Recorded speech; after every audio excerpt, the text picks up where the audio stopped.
Reunited after 5 years apart, CEO cries when he sees the twins next to his ex-wife whom he abandoned. The gleaming towers of Manhattan's financial district reflected the setting sun as Clara Harrison straightened her blazer, her heart racing despite years of experience presenting to corporate clients. This wasn't just another pharmaceutical sales pitch. This was Riverside Corporations, the company that had stolen her husband's heart away from their marriage 5 years ago.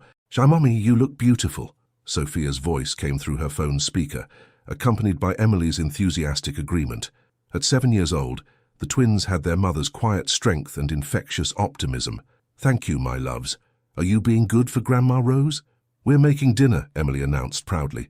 Grandma's teaching us her special mac and cheese recipe," Clara smiled, picturing her daughters, matching dark curls bent over the kitchen counter as her mother supervised their cooking adventure.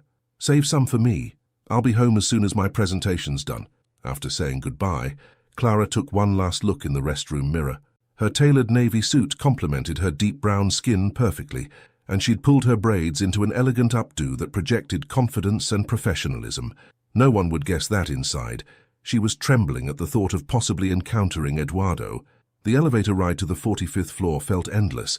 Clara used the time to center herself, reviewing the presentation that could secure her company's biggest contract of the year. She wouldn't let old wounds derail this opportunity. She had 2 little girls depending on her success.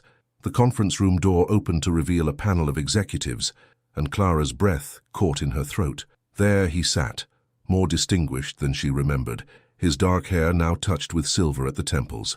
Eduardo Martinez, the man who had walked away from their marriage to climb the corporate ladder, unaware he was also walking away from his unborn daughters. If he was surprised to see her, he hid it well, but Clara noticed the slight tightening of his jaw, the way his hands clenched briefly before relaxing. 5 years of separation hadn't diminished her ability to read his subtle tells. "Ms. Harrison," the board chairman welcomed her. "Please begin when ready." Clara launched into her presentation, her voice steady despite the weight of Eduardo's gaze. She outlined her company's innovative treatment protocols, their success rates, their commitment to patient care. All the while, she felt the past pressing against her professional facade, memories of shared dreams, broken promises, and the strength she'd found in their aftermath. "Impressive results," Eduardo spoke for the first time, his voice sending unwanted shivers down her spine. But how do you maintain such high patient retention rates?" Clara met his eyes directly. "By never abandoning those who depend on us." The double meaning hung in the air between them, but Clara continued smoothly, fielding questions with practiced ease. By the time she concluded, several board members were nodding appreciatively. "Thank you, Ms. Harrison," the chairman smiled. "We'll be in touch next week with our decision." Clara gathered her materials efficiently, hoping to escape before Eduardo could approach her. She had almost reached the elevator when his voice stopped her. "Clara, wait." She turned slowly, schooling her features into professional neutrality. "Yes, Mr. Martinez, you look well," he said softly, moving closer. "I didn't know you were working with Farm Care now." "There's a lot you don't know about my life," she replied evenly. "By choice, as I recall." Eduardo flinched slightly at her words. "I've thought about reaching out, about trying to explain."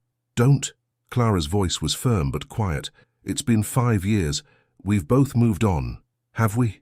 He stepped closer, close enough that she could smell his familiar cologne. Because seeing you today, I'm not so sure." The elevator dinged, providing a welcome escape. "Goodbye, Eduardo." As the doors closed between them, Clara's hands began to shake. She had known this day might come, had prepared herself for it, but nothing could have readied her for the rush of emotions seeing him again would bring. Her phone buzzed with a text from her mother. "Girls want to wait up for you. They've made enough mac and cheese to feed an army." Clara smiled through sudden tears, drawing strength from the thought of her daughters, their laughter, their love, their perfect combination of her features and Eduardo's. They were her miracle, her redemption, her reason for pushing forward when everything fell apart. The cab ride home was a blur of memories and fears. Would Eduardo dig deeper now that they'd reconnected? Would he discover the existence of Emily and Sophia? How could she protect her girls from the pain of rejection if he wasn't ready to be the father they deserved? The lights of their modest Brooklyn brownstone glowed warmly as Clara climbed the steps. Inside, she could hear the twins' excited chatter and her mother's gentle laughter. This was her real life, the one she'd built from the ashes of her marriage, the one she'd protect at any cost. But as she reached for the doorknob, Clara couldn't shake the feeling that everything was about to change. Eduardo's presence in her life had once meant love, then heartbreak. Now, with 2 precious lives hanging in the balance, she wondered what his reappearance would bring. The door opened to reveal Emily and Sophia, their faces lighting up at the sight of their mother. As Clara gathered them into her arms, breathing in their sweet, familiar scent, she made a silent promise. Whatever came next, she would ensure their hearts were protected, even if it meant facing the past she'd worked so hard to leave behind. Eduardo Martinez sat in his corner office at Riverside Corporations, staring unseeing at the Manhattan skyline. 24 hours had passed since Clara's presentation, but he couldn't shake the image of her, poised, successful, and more beautiful than his memories had preserved. "Sir," his assistant's voice broke through his reverie. "The board's decision on the farm care contract just came through. They want to move forward." "Thank you, Rachel." Eduardo took the document, noting the contact information listed at the bottom. Clara's business email stared back at him, tempting and forbidden. Against his better judgment, he opened his laptop and typed her name into the search bar. Professional accomplishments filled the screen: promotions, speaking engagements, charity work. Then a local news article caught his eye. Brooklyn mother of twins leads innovative healthcare initiative. His coffee cup crashed to the floor.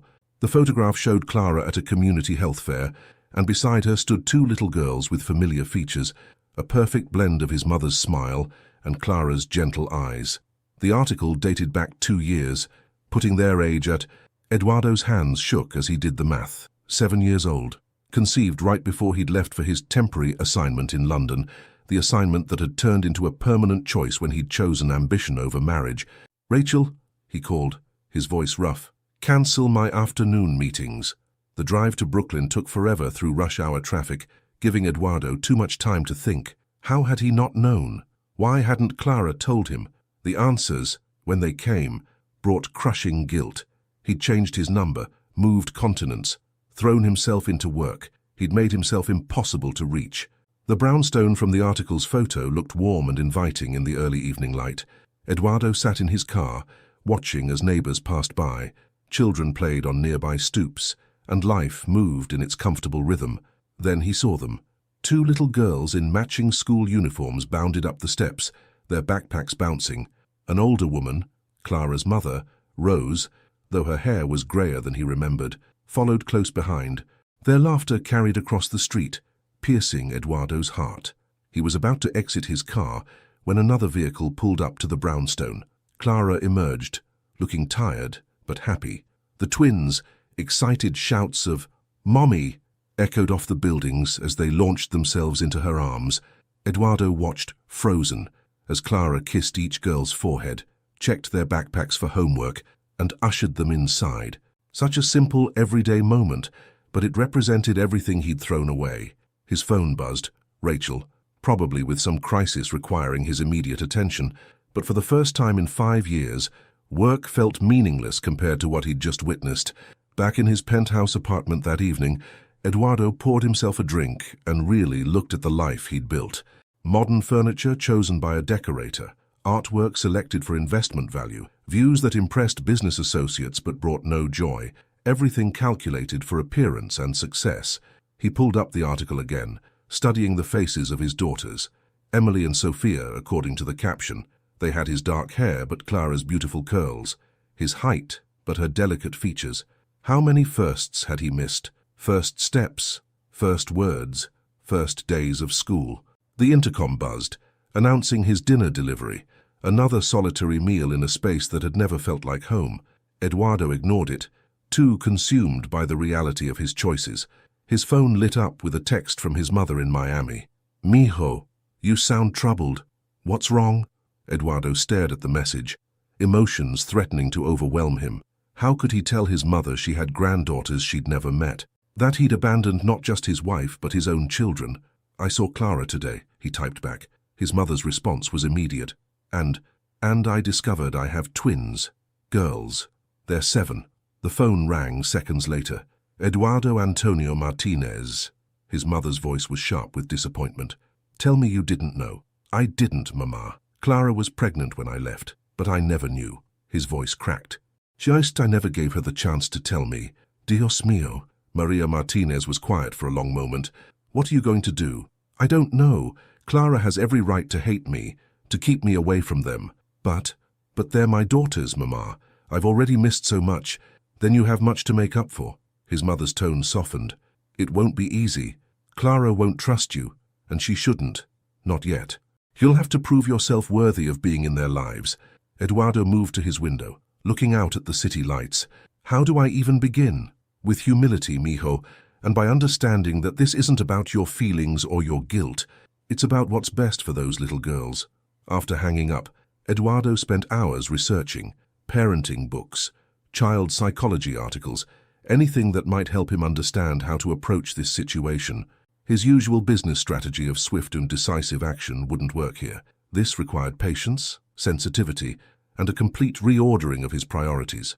Morning found him still awake, a plan forming. He'd start with a letter to Clara, not asking for anything but offering everything: financial support, legal recognition, whatever she deemed appropriate. He'd move forward at her pace, respect her boundaries, prove through consistent actions that he was ready to be the father their daughters deserved. As sunrise painted his sterile apartment in warm hues, Eduardo made his first practical decision as a father.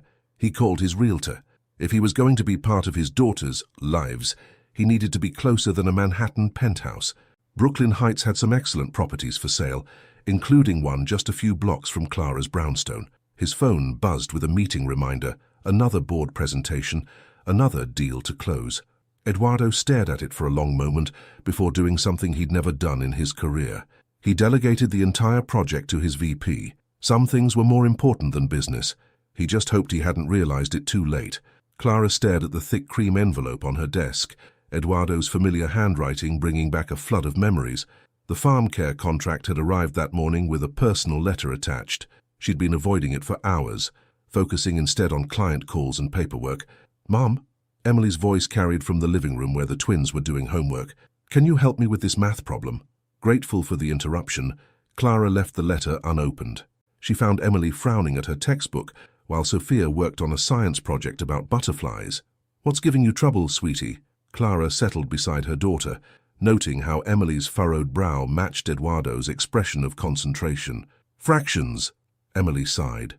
"They're confusing." Clara spent the next half hour explaining the concept, using pieces of Sophia's construction paper to demonstrate. As she watched Emily's face light up with understanding, she wondered if Eduardo had been good at math, if this aptitude came from him. There were so many things about him she'd never know, details that might explain their daughters, traits and talents. Sophia's gift for languages, Emily's natural grace in dance class, were these inherited from his side of the family? After tucking the girls into bed with their nightly routine of stories and kisses, Clara finally returned to her home office. The letter waited, innocent-looking, but heavy with potential consequences. Her mother's voice came from the doorway. "You can't avoid it forever, baby." "I can try." Clara smiled weakly. "What if he wants to take them away? He has money, influence, and no legal claim," Rose reminded her gently. "So as you tried to tell him about the pregnancy, he chose to be unreachable." Taking a deep breath, Clara opened the envelope. "Dear Clara, words cannot express my regret and shame at discovering what I walked away from 5 years ago. I saw them yesterday, Emily and Sophia. They're beautiful, perfect. They look so much like you, but I can see myself in them too. I know I have no right to ask anything of you. My choices cost me the privilege of being their father. But I'm writing to offer whatever you think is appropriate: financial support, legal recognition, or simply the knowledge of their family medical history. I've purchased a home in Brooklyn Heights, not to impose myself into your lives, but to be available if and when you decide I can have a role in our daughters' lives. I understand if that never happens. I understand if you hate me. I've included my personal contact information and my mother's. Maria asks me to tell you she would love to know her granddaughters, but only with your blessing. Whatever you decide, please know that I'm deeply sorry for the pain I caused you. You've done an amazing job raising our daughters alone. They're lucky to have such a strong, loving mother. Yours, Eduardo." Clara set the letter down, tears blurring her vision. The Eduardo she'd known had never been this humble, this aware of his failings. "What does it say?" Rose asked softly. Clara handed her the letter, watching her mother's expressions as she read. "He seems sincere, Rose said finally. He left us, Mom. Left me alone when I needed him most. Yes, he did. Rose sat beside her daughter. And nothing can change that. But maybe, for the girls' sake, you should consider letting him try to make amends. The girls are happy. We're happy. Are you? Rose challenged gently. Or are you just safe? Before Clara could respond, a small voice came from the hallway. Mommy, I had a bad dream. Sophia stood there in her butterfly pajamas, clutching her favorite stuffed elephant. Clara quickly wiped her eyes and opened her arms. Come here, baby. As she held her daughter, Clara noticed Sophia eyeing the letter on the desk. At 7, both girls were becoming more observant, more curious about the world around them. How long before they started asking difficult questions about their father? Back to bed, sweetheart, she whispered, carrying Sophia upstairs. In the girls' room, Emily slept peacefully, her dark curls spread across her pillow. Clara tucked Sophia in, kissing both her daughters' foreheads. Back in her office, she found her mother still there, patient and understanding. They're starting to notice things, Clara admitted. Last week, Emily asked why Justin's dad comes to all his baseball games. They're at an age where they'll have more questions, Rose agreed. Don't you want to control how they get their answers? Clara picked up her phone, staring at the contact information Eduardo had provided. What if he disappoints them like he disappointed me? Then you'll be there to help them through it, just like you've been there for everything else. Rose squeezed her daughter's hand. Darcy, but what if he doesn't disappoint them? What if he's really changed? Clara thought about the letter, about the humility it displayed. The Eduardo she'd married had been ambitious, but loving. Somewhere along the way, ambition had consumed everything else. But people could change. She had Yuna becoming stronger than she'd ever thought possible. I need time, she said finally, to think about what's best for Emily and Sophia. Take all the time you need. Rose stood, kissing Clara's forehead. But remember, sometimes protecting our children means giving them the chance to form their own relationships, even if those relationships might bring pain. After her mother left, Clara reread the letter. Then she opened her laptop and began to write. Eduardo, thank you for your letter. You're right. You have no claim to the girls. I tried to tell you about the pregnancy, but you made yourself unreachable. I've spent 7 years protecting them, and I won't stop now. However, they deserve to know their heritage, their family history. They're starting to ask questions that only you can answer. I'm willing to meet with you alone to discuss the possibility of introducing you to their lives, but understand this. It will happen on my terms, at my pace. One wrong move, one broken promise, and the door closes forever. If you're serious about being part of their lives, reply with times you're available to meet. Clara. Her finger hovered over the send button. This decision would change everything. Their comfortable routines, the girl's understanding of family, the careful boundaries she'd built around her heart. She thought of Sophia's questions about butterflies, Emily's struggle with fractions. Of all the moments, big and small, that Eduardo had missed, of all the moments yet to come. Taking a deep breath, Clara pressed send. Clara chose a quiet cafe in Manhattan for their meeting, deliberately avoiding any place in Brooklyn that might risk the girls seeing them together. She arrived early, selecting a corner table that offered privacy while keeping her back against the wall, a habit developed from years of facing challenges head-on. Eduardo entered precisely on time, his corporate armor slightly softened by casual clothes. He'd traded his usual suit for dark jeans and a grey sweater, though Clara noticed he still wore his expensive Italian leather shoes. Thank you for meeting me, he said, remaining standing until she nodded toward the opposite chair. Some courtesies, it seemed, he hadn't forgotten. I brought these. Clara placed a manila envelope on the table. Recent photos, school reports, medical history, things you should know. Eduardo's hands trembled slightly as he opened the envelope. His breath caught at the first photo, the twins at their recent school concert, Emily at the piano while Sophia played violin. They're musical, he whispered. Sophia started violin 2 years ago. Emily prefers piano, though she's also taking dance classes. Clara watched his reactions carefully. They're both gifted academically, especially in mathematics and languages. Like my mother, Eduardo said softly. She was a language professor before retiring. A waitress approached, breaking the moment. They ordered coffee. Clara noticed he still took his black with 1 sugar, while she had long since switched to herbal tea.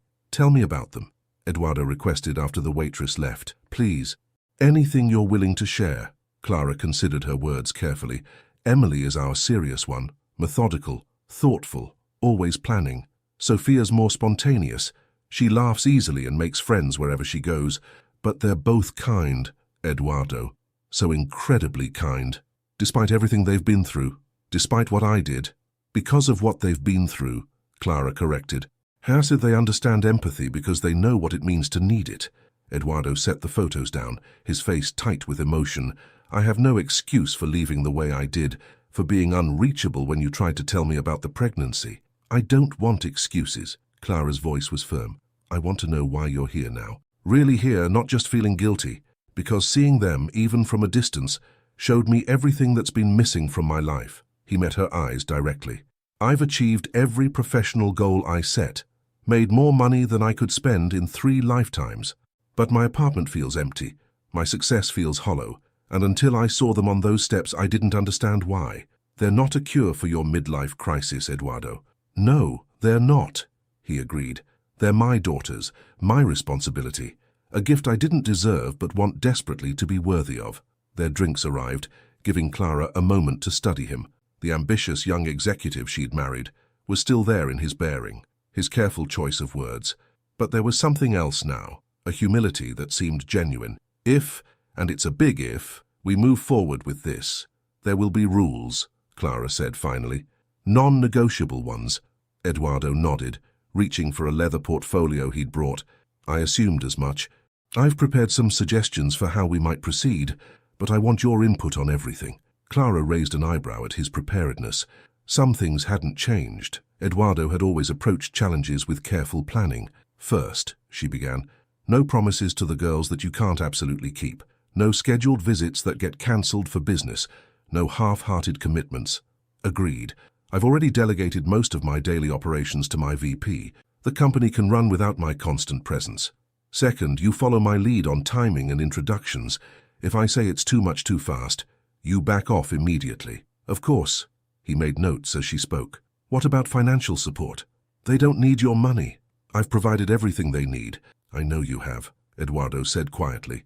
But I'd like to set up trust funds for their education and future, not to buy their affection, but because it's my responsibility as their father. Clara considered this. The girls' education was secure. She'd made sure of that, but having additional resources for their future couldn't hurt. Third rule, she continued. No undermining my authority as their mother. No trying to win them over with expensive gifts or special treats when I've said no to something. Never, Eduardo promised. You've raised them beautifully, Clara. I wouldn't dream of interfering with that. She pulled out her phone, pulling up a recent video of the girls making breakfast for her birthday. Their laughter filled the quiet cafe as they attempted to flip pancakes, getting more batter on themselves than on the plates. Eduardo watched transfixed as Sophia helped Emily clean up their mess, both girls giggling uncontrollably. They take care of each other, he observed. How they're all each other has had, Clara reminded him. Well, them and their grandmother. Mum's been our rock through everything. How is Rose? Still making her famous Sunday dinners? Every week. The girls help her cook now. Clara paused, then added, Your mother is welcome to meet them too, eventually. They should know their Cuban heritage. Eduardo's eyes widened in surprise. Really? Mama would love that. She asks about them constantly since I told her. You told her. The night I discovered they existed, she was disappointed in my past choices, to put it mildly. Clara almost smiled, remembering Maria Martinez's formidable personality. Some things don't change. Speaking of change, Eduardo pulled out his phone, showing her photos of a brownstone. This is the house I bought. I know it seems sudden, but I wanted to be close enough to be truly present in their lives, if you allow it. Clara studied the photos. The house was lovely, but not ostentatious, with a small backyard and what looked like good security. 3 blocks from us. Is that too close? I can look elsewhere. No, it's practical. If we do this, having you nearby would make shared time easier. Clara took a deep breath. But Eduardo, you need to understand something. These first meetings, and they're going to be hard. The girls will have questions, difficult ones, about where you've been, why you left, why you're back now. I know. His voice was thick with emotion. I'll answer honestly, take full responsibility for my choices. They deserve that much. Clara gathered the photos, carefully replacing them in the envelope. Jay, I need time to prepare them, to explain things in a way they'll understand. Give me 2 weeks. Of course, whatever you think is best. He hesitated, then added, Thank you, Clara, for even considering this, for raising our daughters to be such amazing little people, for not hating me, even though you have every right to. I don't hate you, Eduardo. I stopped feeling anything for you a long time ago. This isn't about us. It's about Emily and Sophia. But as she left the cafe, Clara knew that wasn't entirely true. Seeing him today, witnessing his genuine remorse and desire to change, had awakened feelings she'd thought long buried. Not love, she wasn't that naive, but something, hope, perhaps. Hope that their daughters might have the father they deserved, even if it came years later than it should have. Clara spent a week watching her daughters closely, looking for the right moment to introduce the subject of their father. She noticed things she'd overlooked before, how Emily would linger over father-daughter pictures in her friends' homes, how Sophia would grow quiet when classmates discussed weekend plans with their dads. Saturday morning found them in their familiar routine, pancakes shaped like animals, cartoons on the TV, and the lazy comfort of weekend togetherness. Clara knew this peaceful moment might be their last uncomplicated one for a while. Girls, she called softly, turning off the television, can we talk about something important? Emily and Sophia exchanged glances. That twin telepathy Clara had never quite understood passing between them. They settled on either side of her on the couch, instinctively sensing the gravity of the moment. You know how we've talked about families being different, Clara began, her heart pounding. How some kids live with just their mum, some with their dad, some with grandparents. Sophia nodded. Like Michael in my class. He lives with his dad and stepmom. Right. Clara took a deep breath. And you know that your dad hasn't been part of our family, but that doesn't mean he doesn't exist. Emily sat up straighter, her dark eyes, so like Eduardo's, suddenly intense. Did something happen to him? No, sweetie. Actually, Clara pulled out her phone, bringing up a recent photo of Eduardo she'd taken secretly at the cafe. This is your father. His name is Eduardo Martinez. The twins leaned forward, studying the image with matching expressions of wonder and uncertainty. Sophia reached out to touch the screen, her finger tracing Eduardo's face. He looks like Emily when she's thinking hard, Sophia observed. Emily remained silent, her little face scrunched in concentration. Finally, she asked the question Clara had been dreading. Why didn't he want us? Oh, baby. Clara pulled her daughter close. It's complicated. Your father didn't know about you when he left. I tried to tell him, but he was unavailable. But he knows now. Sophia's voice was small. Yes, he knows now. He saw you recently, from a distance, and he wants very much to meet you both. Clara watched their reactions carefully, but only if you want to, and only when you're ready. The girls absorbed this information in their own ways. Sophia peppered her with questions. What did he do for work? Did he like music too? Where did he live? Emily, however, grew increasingly quiet. Emmy, Clara prompted gently, what are you thinking, sweetheart? Will he leave again? The question came out barely above a whisper. Clara gathered both girls into her arms, choosing her words carefully. I don't know what the future holds, but I do know this. You have me, always and forever. Nothing and no one can change that, and if your father comes into your lives, it has to be with the understanding that he's committed to staying. Does Grandma Rose know? Sophia asked. Yes, and she supports whatever decision we make as a family. Clara smoothed Sophia's curls. Your father's mother, your other grandmother, Maria, would like to meet you too, eventually. This sparked new interest, especially from Emily. We have another grandmother. Yes, she lives in Miami. She's Cuban, which is part of your heritage. The girls processed this information, their expressions shifting between excitement and apprehension. Clara gave them time, answering questions when they asked but not pushing. Finally, Emily spoke again, her voice stronger. Can we think about it? Of course you can. Clara kissed her forehead. There's no rush. We can take all the time you need. Sophia, ever the more impulsive one, had another question. What should we call him? That's something you can decide together when and if you meet him. Clara kept her tone neutral. For now, how about we make some hot chocolate and talk about how you're feeling? As she prepared their favorite comfort drink, Clara watched the twins whispering together on the couch.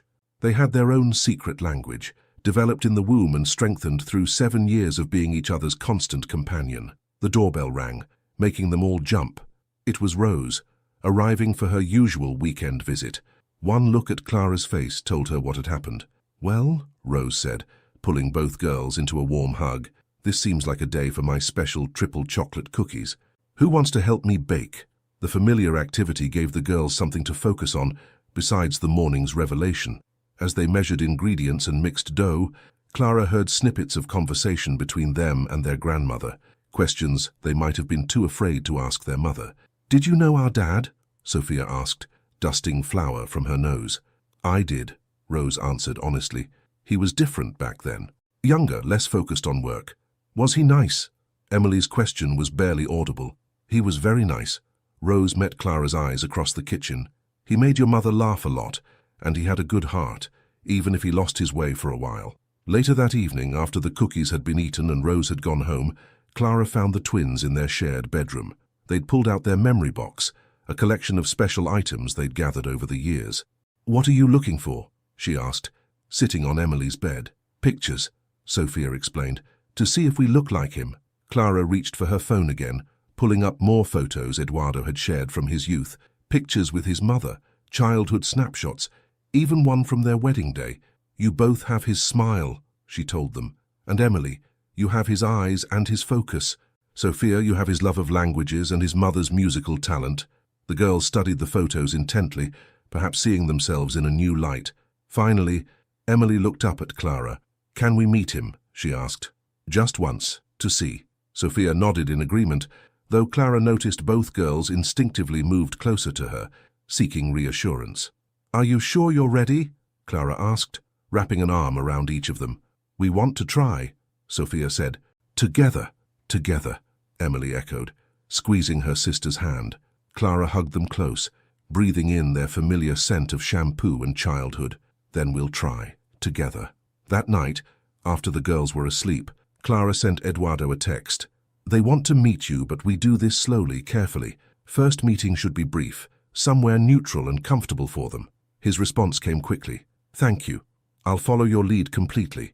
Just tell me when and where." Clara stood in the doorway of the twins' room watching them sleep. Emily had kicked off her covers as usual, while Sophia clutched her stuffed elephant. They looked so peaceful, so innocent. She prayed she was making the right decision in opening their hearts to the possibility of a father's love. But as she remembered their questions, their need to understand where they came from, she knew this was necessary. They deserved the chance to know their father, and Eduardo deserved the chance to prove he could be the parent they needed. The Brooklyn Children's Museum seemed like neutral ground for their first meeting. Clara chose it carefully, public enough to feel safe, private enough in its many nooks to allow genuine interaction, and filled with enough activities to ease any awkward moments. "Remember," Clara knelt before the twins in the museum lobby, adjusting their matching red sweaters, "we can leave any time you want. Just squeeze my hand twice, okay?" Emily nodded solemnly, while Sophia bounced on her toes, a mix of nerves and excitement, making her more energetic than usual. They'd spent the morning picking out their outfits, wanting to look special, but not too formal. Clara spotted Eduardo first, standing near the ticket counter. He'd clearly made an effort to dress casually in jeans and a navy sweater, though she noticed his hands fidgeting with his watch, a nervous habit from their married days. "Girls," she said softly, "are you ready?" The twins gripped each other's hands, then reached for Clara with their free ones. Together they approached Eduardo, whose face showed a mix of hope and terror Clara had never seen before. "Emily, Sophia," his voice was gentle as he knelt to their level, "I'm very happy to meet you." The girls studied him with matching intensity. Sophia, typically the braver one, spoke first. "You look like your picture." A surprised laugh escaped Eduardo.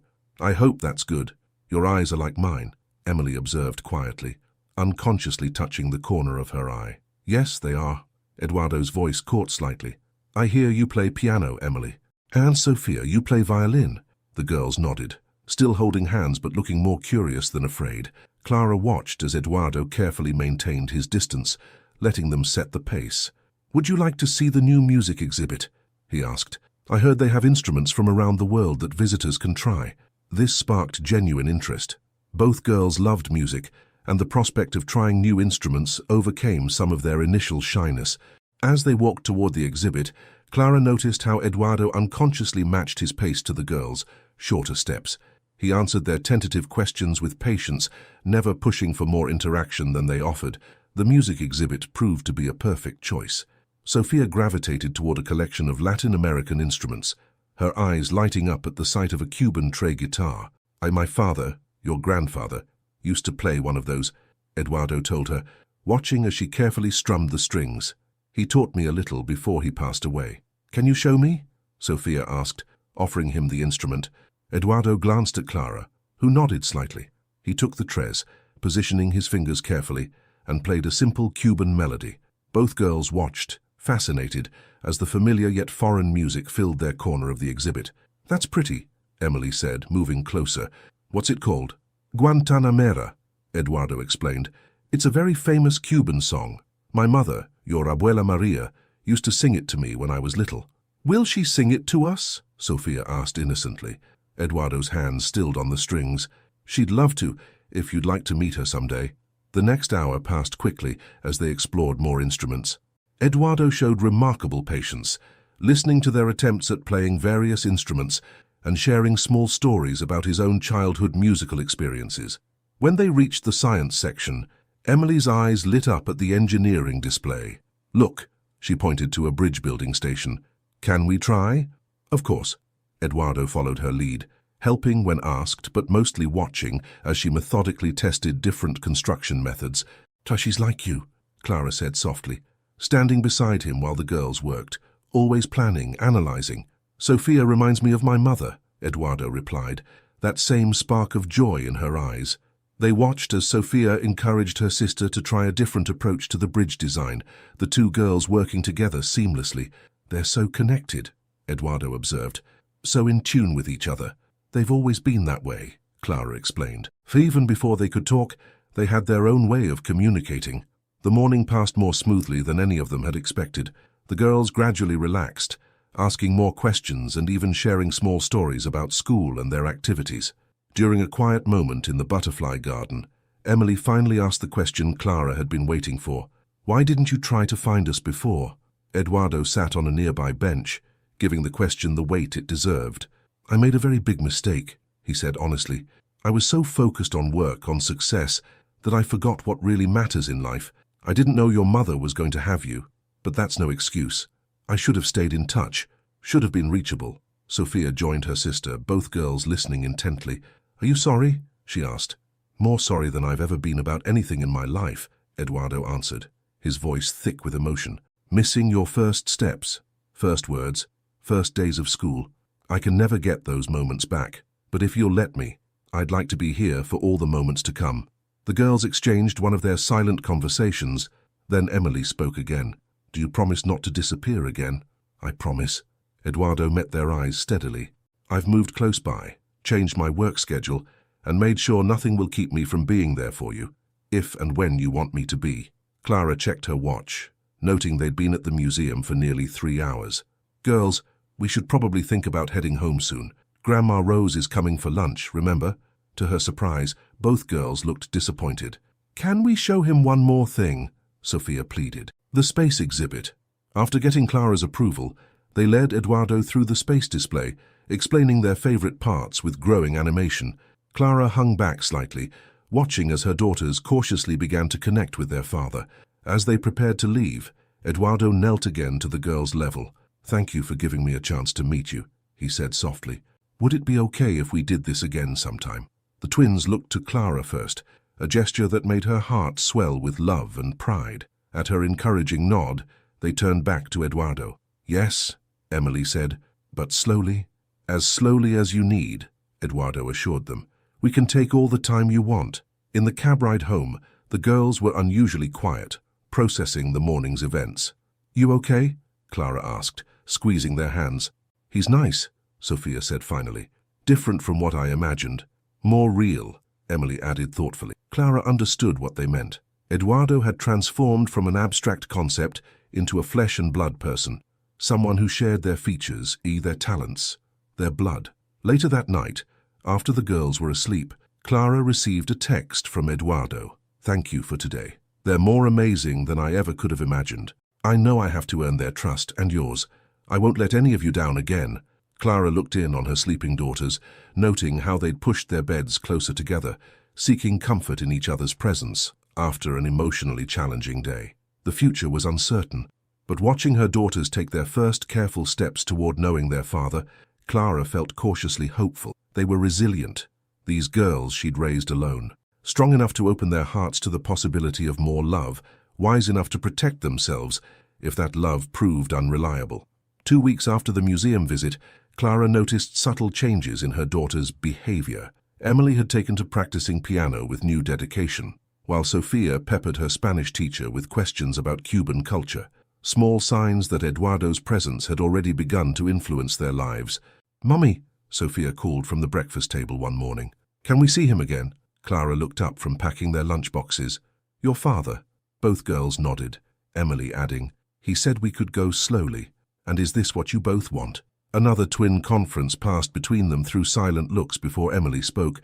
"Maybe he could come to my piano recital next week, if you think it's okay." Clara's heart tightened. The recital was a big step, a public event where other parents would see Eduardo, where questions would inevitably arise. But denying the request would only hurt the tentative trust they were building. "I'll ask him," she promised. "But remember, he might have work commitments." To her surprise, Eduardo's response came within minutes of her text. "I'll clear my entire schedule. Nothing is more important."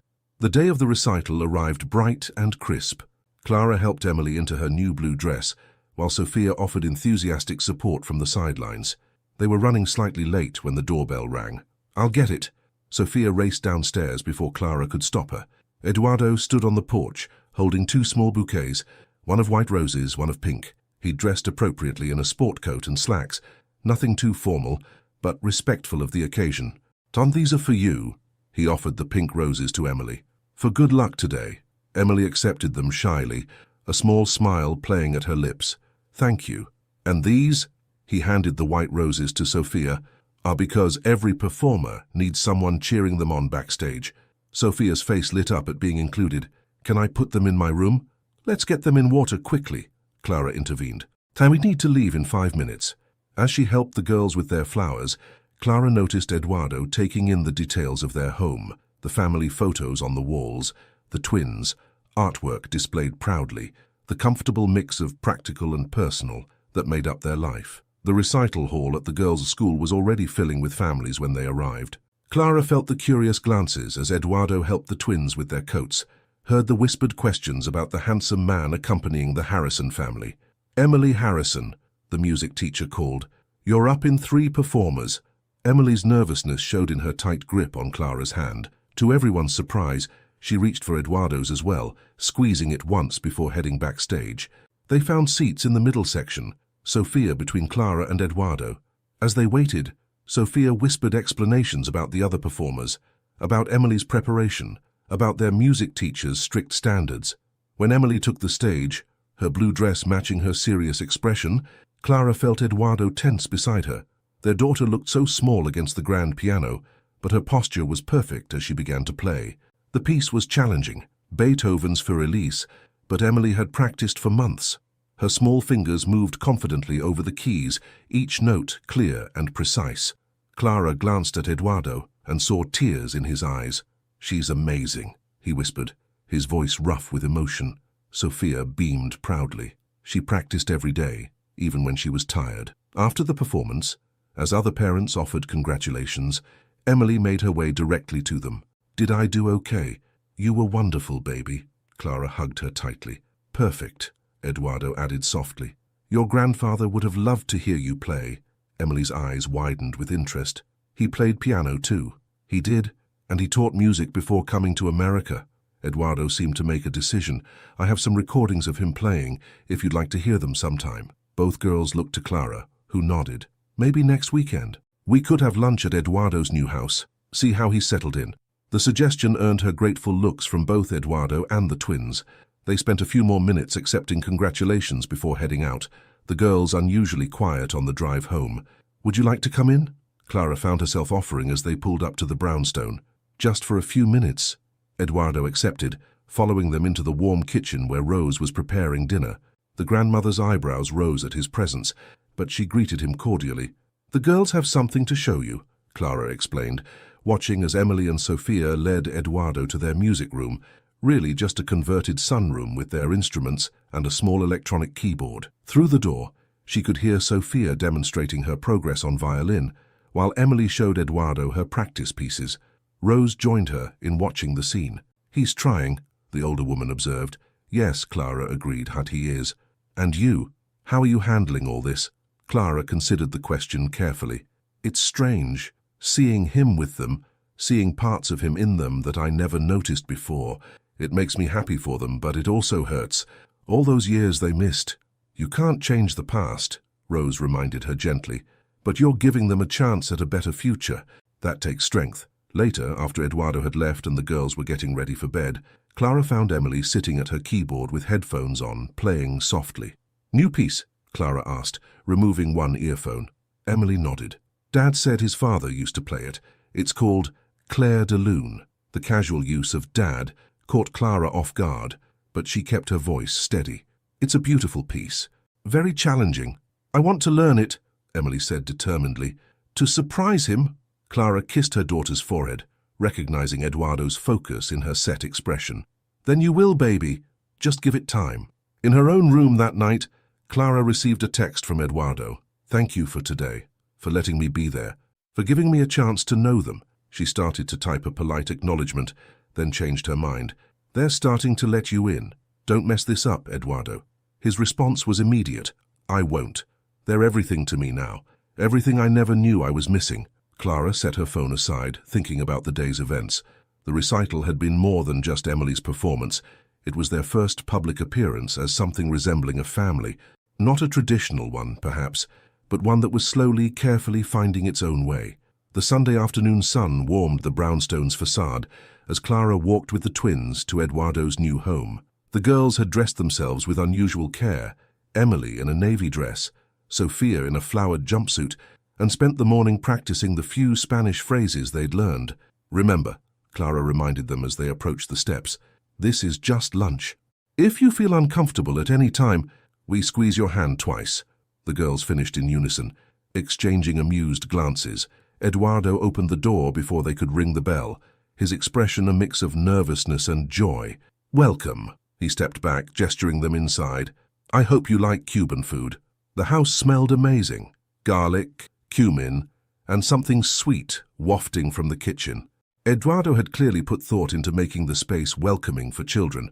The formal living room had been transformed with comfortable seating and a cabinet filled with games and books.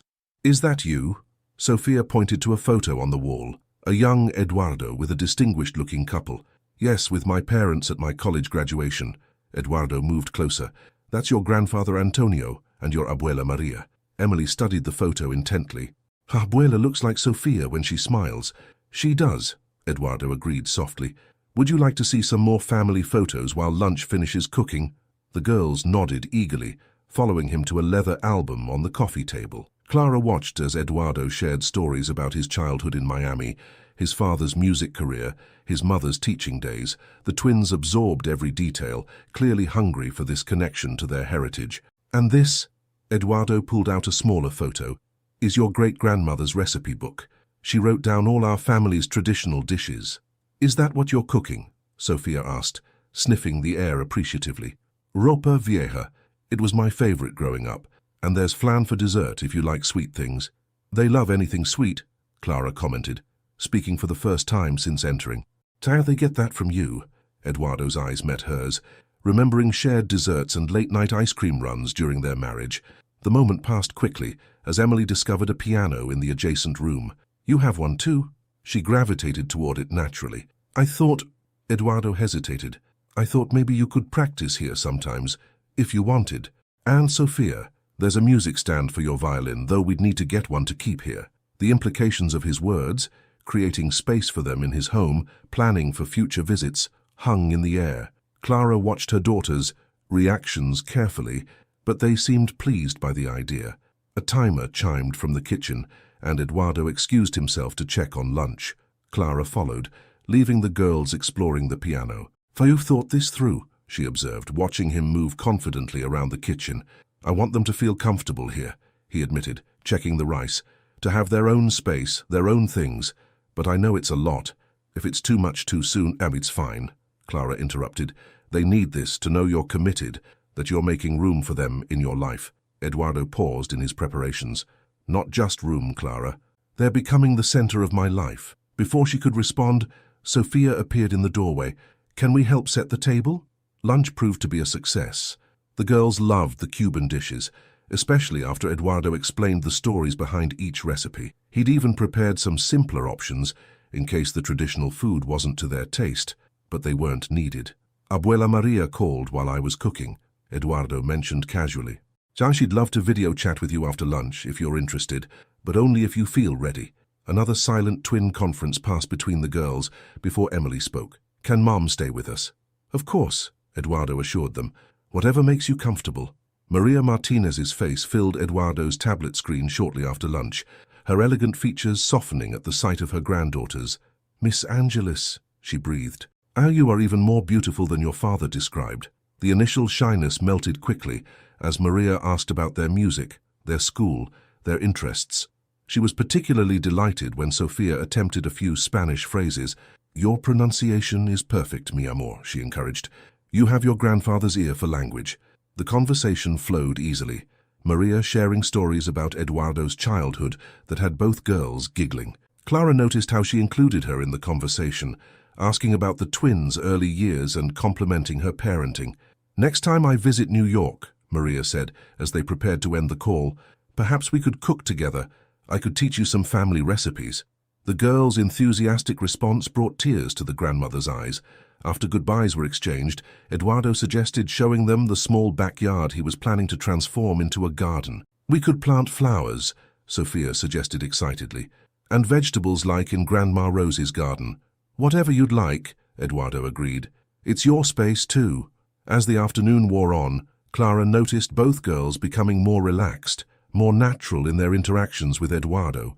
They showed him their recent school projects on his tablet, accepted his help with some challenging homework, and even shared jokes from their favorite TV show. When it was time to leave, both girls hugged Eduardo goodbye first. He held them perhaps a moment longer than necessary, his eyes meeting Clara's over their heads with profound gratitude.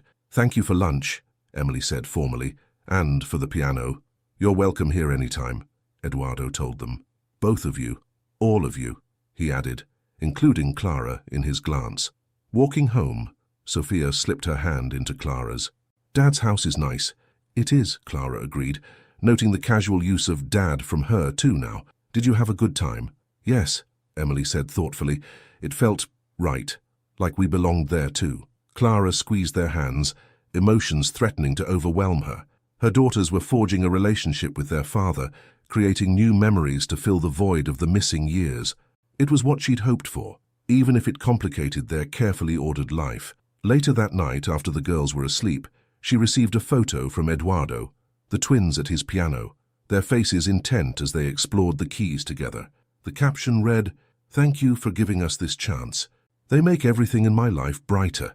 Clara saved the photo, understanding that their family was evolving into something new, not the traditional unit she'd once dreamed of, but perhaps something equally valuable, something built on choice rather than obligation, on earned trust rather than assumed rights. The call came during Clara's morning meeting, Emily's school number flashing urgently on her phone screen. Her daughter had fallen during dance class, possibly broken her arm. Clara was gathering her things to leave when her assistant appeared with another message. Eduardo had already been notified as the secondary emergency contact. By the time Clara reached the school, she found Eduardo in the nurse's office, sitting beside a tearful Emily, while Sophia hovered anxiously nearby. He'd beaten her there, his office being closer to the school. "Mommy!" Emily reached for her with her good arm, while her other arm was carefully supported in a makeshift sling. "I'm here, baby." Clara knelt beside her daughter, meeting Eduardo's concerned eyes over Emily's head. "What happened?" "A bad landing during ballet," Eduardo explained. "The nurse thinks it might be broken. I called Dr. Chen. She can see us right away at the pediatric urgent care."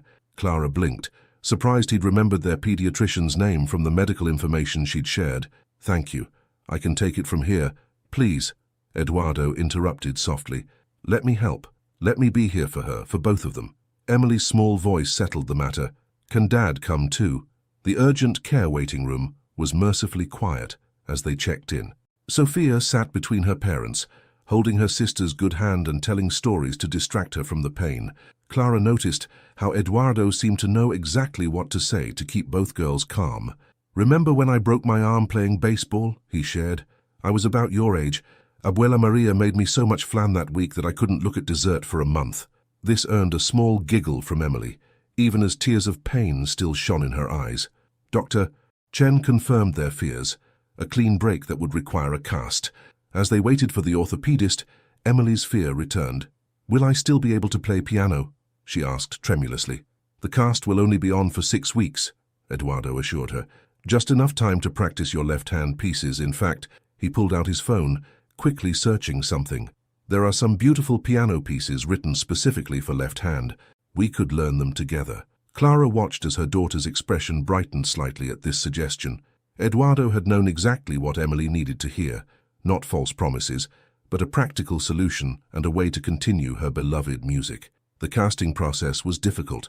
Emily cried despite their combined efforts to distract her, and Sophia grew increasingly distressed at her twins' pain. To everyone's surprise, it was Eduardo who found the solution. "Did I ever tell you about the time your abuelo Antonio played a whole concert with a broken finger?" He launched into a story about his father's determination to perform despite an injury, complete with dramatic gestures that had both girls giggling despite their stress.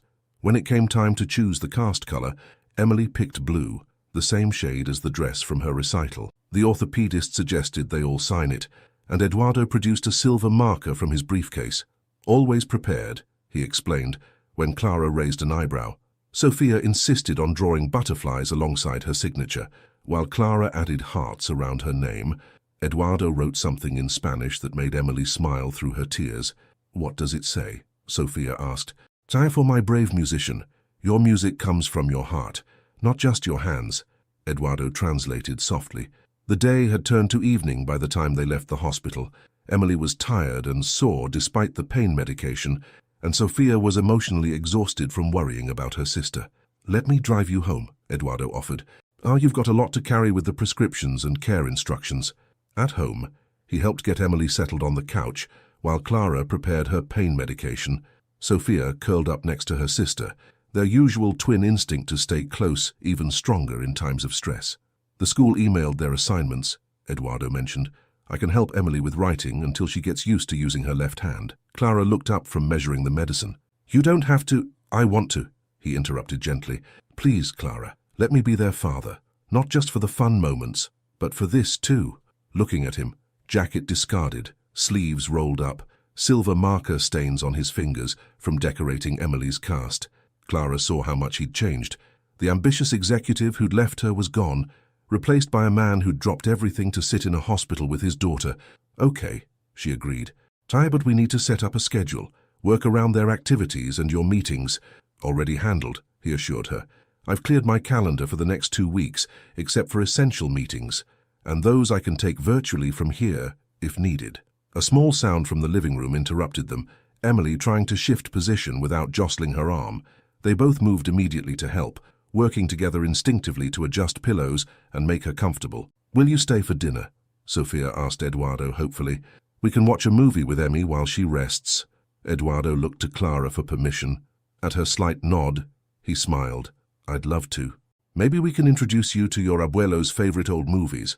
Later that night, after Eduardo had left and the girls were finally asleep in their room, Sophia having insisted on pushing their beds together so she could be closer to her sister, Clara found herself reviewing the day's events. Eduardo had shown up, not just physically but emotionally. He'd known what their daughters needed. Emily's fear about piano, Sophia's need to feel helpful, both girls' desire for distraction and comfort. He'd been the father they deserved, the partner in parenting she'd once hoped he'd be. Her phone buzzed with a text from him. "Thank you for letting me be there today. I've set up delivery of some easy prep meals for the next week, and I found some piano pieces Emily can practice one-handed. Call if you need anything, day or night." Clara smiled despite herself, remembering how the old Eduardo would have handled a crisis, by throwing money at it and returning to work. This new version was different, present, involved, changed.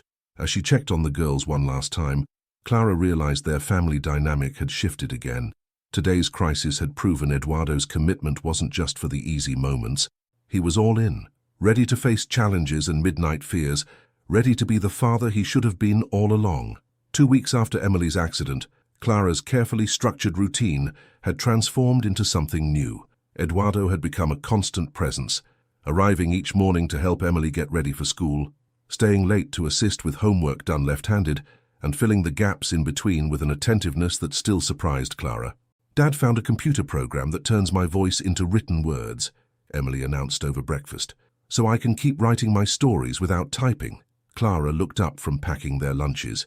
"He did, and he's teaching me to write with my left hand," Emily continued, demonstrating her wobbly but improving penmanship.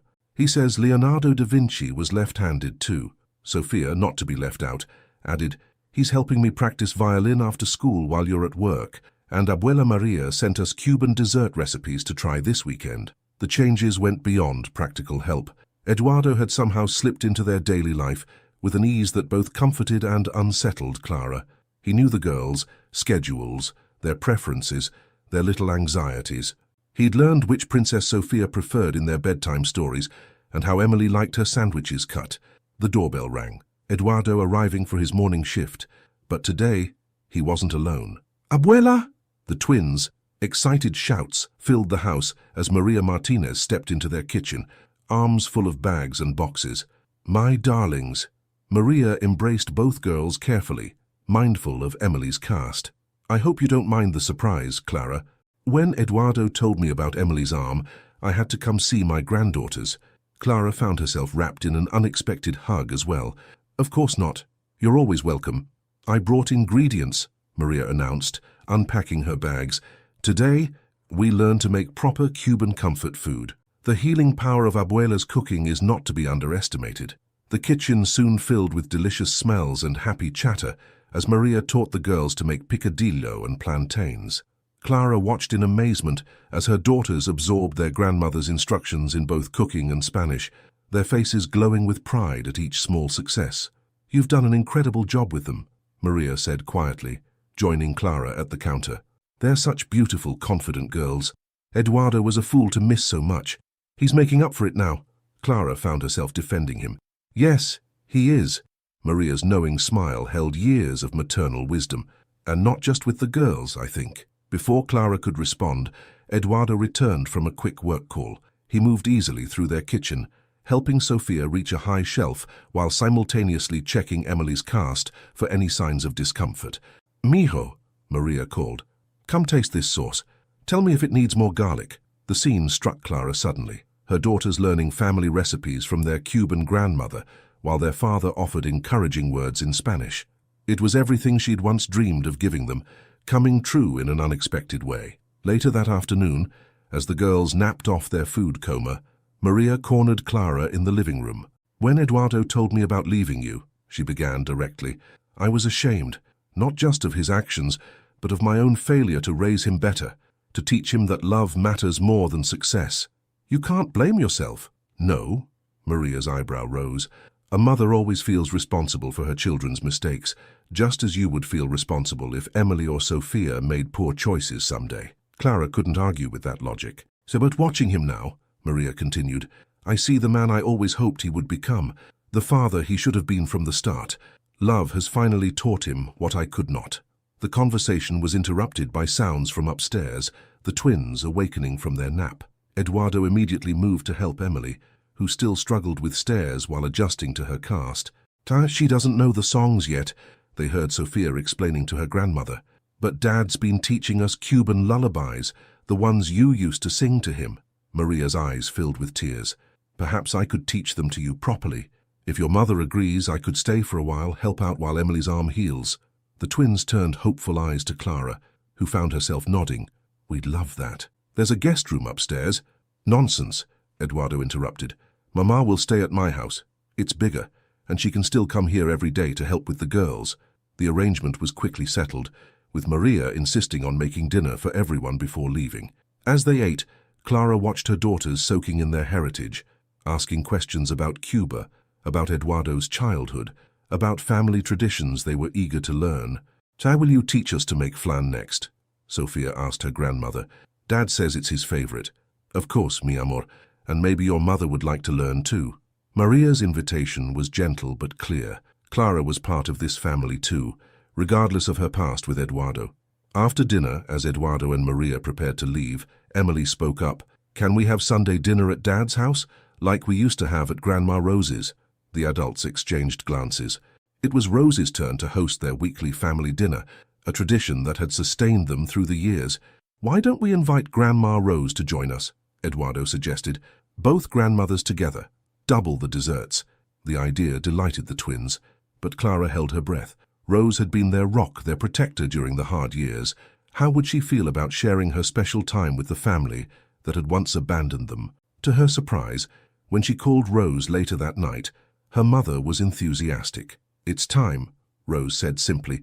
"Time to blend these families, to give the girls all the love that's being offered to them." That night, after the girls were asleep, Clara found herself looking through old photos, Emily and Sophia as babies, as toddlers, growing into the remarkable little people they were becoming. She had protected them fiercely, loved them completely, but perhaps it was time to acknowledge that more love wouldn't diminish what they had built together. Her phone buzzed with a text from Eduardo. "Mama," S settled in. "She's already planning cooking lessons and starting a small herb garden for Cuban recipes. Thank you for welcoming her into their lives." Clara smiled, remembering Maria's words about love teaching what success could not. "The girls are lucky to have her," she replied. "To have all of us." Their family was growing, expanding beyond the tight unit she'd created out of necessity. It was messy and complicated, and beautiful, like all real families were. Eduardo's kitchen buzzed with activity as two grandmothers worked side by side, their different cooking styles blending into an unexpected harmony. Rose's traditional American pot roast shared oven space with Maria's ropa vieja, while the twins flitted between them, absorbing techniques from both cultures. "More garlic," Maria instructed Sophia, who was helping with the black beans. "And a pinch more thyme in the gravy," Rose guided Emily, who had become surprisingly adept at cooking one-handed. Clara stood in the doorway, watching this scene she'd never imagined possible. The past month had transformed their family in ways she was still processing. Eduardo had proven himself not just as a father, but as a son to Rose. Treating her with the same respect and appreciation he showed his own mother. "They work well together," Eduardo's voice came from behind her. He'd been setting up the dining room, making space for their expanded family. "They do," Clara agreed. "Rose is even learning Spanish from your mother. And Mama is desperate for Rose's mac and cheese recipe." Eduardo smiled, watching Sophia taste test something for her Cuban grandmother. "The girls seem happy." "They are." Clara turned to face him. "You've given them something I couldn't. Their heritage, their extended family. You gave them everything that matters." Eduardo countered softly. "I'm just lucky you're letting me add to it now." A small commotion from the kitchen interrupted them. Emily had managed to spill gravy on her cast. Both grandmothers moved to help, but Rose reached her first, cleaning the mess, while Maria distracted Emily with stories about Eduardo's childhood cooking disasters. "Remember when you tried to make paella without me?" Maria teased her son. "The rice was so hard it could have broken windows." The twins giggled, delighted by this image of their father as an imperfect youth. Eduardo played along, describing his culinary failures with dramatic flair that had everyone laughing. "Dinner's ready," Rose announced finally. "Girls, wash your hands." "Yes, Sophia, even if you think they're clean." The dining room table, Eduardo's wedding gift to his parents long ago, had been extended to accommodate their blended family. Clara noticed he'd arranged photos around the room, not just recent ones of the twins and all, but older pictures showing both families' histories. "I hope you don't mind," he said, following her gaze. Mama brought some albums, and Rose shared a few prints. "It's perfect," Clara assured him. "They should see where they come from, all sides of their family." As they settled around the table, Clara observed how naturally everyone had found their places. The twins sat between their grandmothers, while she and Eduardo took the ends. It felt right, somehow, their past and present meeting in this moment. "Before we eat," Maria began, "in our family, we have a tradition of sharing what we're grateful for during special meals." Rose nodded approvingly. "That's a beautiful tradition. Girls, would you like to start?" Sophia spoke first, her natural confidence shining. "I'm grateful for having two grandmas who make the best food in the world. And for Dad teaching us Spanish," Emily added quietly. "And for Mum being the strongest person ever." Clara felt tears prick her eyes as Rose spoke next. I'm grateful for second chances and for seeing my granddaughters surrounded by so much love. I'm grateful, Maria continued, for finding the family I didn't know I was missing, and for my son finally learning what truly matters in life. Eduardo's voice was rough with emotion when his turn came. I'm grateful for forgiveness, for the chance to know my amazing daughters, and for the wisdom of both these remarkable grandmothers. All eyes turned to Clara, looking around the table at these faces, her daughters glowing with happiness, the grandmothers who had become unlikely friends, and Eduardo, who had transformed from the man who left to the father their children deserved. She felt overwhelmed with emotion. "But I'm grateful," she managed finally, "for the way love can heal, grow, and create something new from what was broken." The meal that followed was filled with stories, laughter, and the blending of cultures. Rose praised Maria's black beans, while Maria declared the pot roast perfecto. The twins soaked up every moment, their eyes bright with the joy of having their entire family together. After dinner, Eduardo brought out his father's old guitar, surprising everyone by playing some of the Cuban songs Maria had mentioned. The twins sat at his feet, entranced, while the grandmothers harmonized on familiar choruses. "Your grandfather would be so proud," Maria told the girls, wiping tears from her eyes. "He always said music was the way our family shared love." "Can we learn?" Sophia asked eagerly. "The guitar too, not just piano and violin." "One instrument at a time," Clara laughed, "at least until Emily's cast comes off." "Speaking of which," Eduardo interjected, "I have some news. Dr. Chen called yesterday. The x-rays look good. The cast might be able to come off a week early." Emily's face lit up. "Really? Can I play piano again right away?" "We'll need to do some physical therapy first," Clara cautioned. "To build the strength back up." "I know someone," Maria offered, "a wonderful therapist who works with musicians. She helped Antonio after his hand injury." The evening continued with more music, more stories, more moments of connection. When it was finally time to leave, both grandmothers hugged everyone, making plans for next Sunday's dinner. "My turn to host," Rose insisted. "I need to learn more of these Cuban recipes properly." As Clara helped the sleepy twins with their coats, she overheard Eduardo talking softly with their mothers. "Thank you both," he was saying, "for helping us become a real family." "Me, Joe," Maria replied. "You did the hard part yourself. You opened your heart to love." "And kept it open," Rose added, "even when it wasn't easy." In the car ride home, the twins were unusually quiet, processing the evening's events. Finally, Sophia spoke up. "Mum, is this what having a whole family feels like?" Clara met her daughter's eyes in the rearview mirror. "Sam, what do you think?" "I think," Emily answered for her sister, "it feels like our family got bigger but also closer." "Like a puzzle," Sophia added. "All the pieces fitting together." Clara smiled, remembering her own words at dinner about love creating something new from what was broken. Their family wasn't traditional, wasn't what she'd originally planned, but it was real and strong and full of love.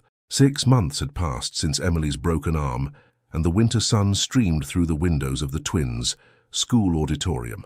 The holiday concert was about to begin, but this performance held special significance. It would be Emily's first time playing piano publicly since her injury, and Sophia had a violin solo. Clara sat between Eduardo and Rose, with Maria on Eduardo's other side. Both grandmothers clutched programs and tissues, prepared for the emotional moment ahead.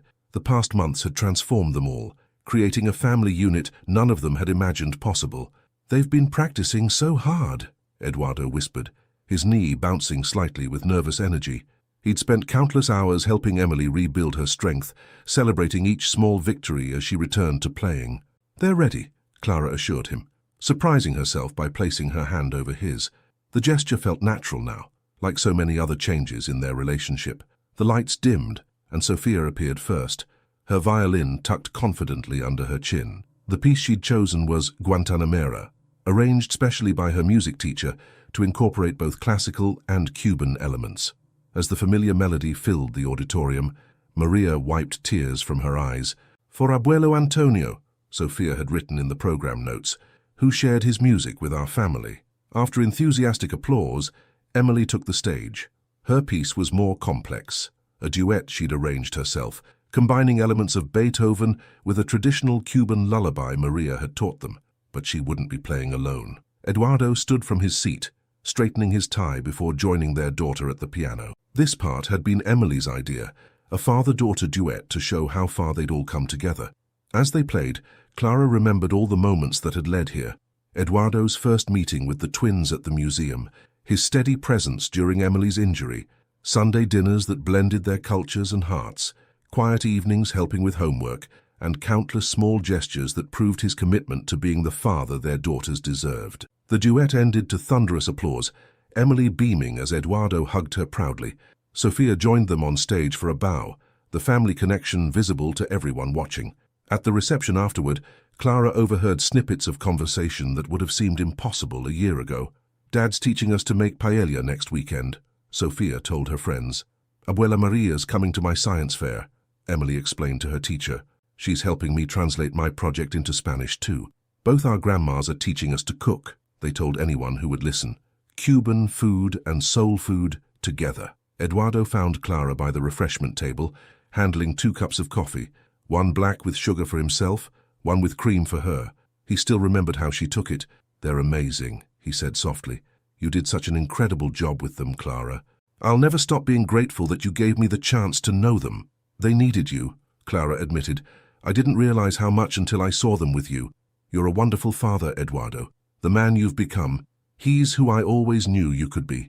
A comfortable silence fell between them, filled with shared understanding of how far they'd come. "Clara," Eduardo began carefully, "I've been thinking—" "Mom." "Dad," Sophia's excited voice interrupted them. "Can we show Abuela Maria and Grandma Rose the new ice cream place? Please." The grandmothers had already been recruited to the cause, both wearing matching expressions of hopeful anticipation. "We should celebrate," Maria insisted. "The girls were wonderful," Rose added.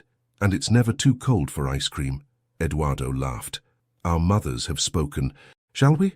The ice cream shop was warm and inviting, and they claimed 2 tables pushed together, their usual arrangement for family outings now. The twins sat between their grandmothers, all 4 heads bent together as they debated flavor combinations. Clara watched them, remembering lonely nights when she'd wondered if she was enough for her daughters. Now they had 2 strong grandmothers teaching them their heritage, a father who adorned them, and a family that bridged cultures and past hurts to create something beautiful. "Penny for your thoughts?" Eduardo asked quietly. "I was just thinking about time," she replied.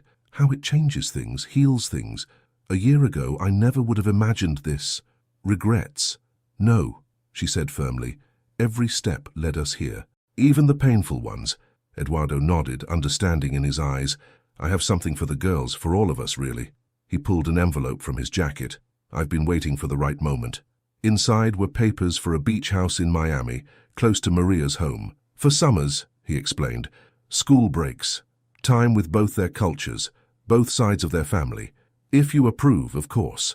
Clara studied the photos.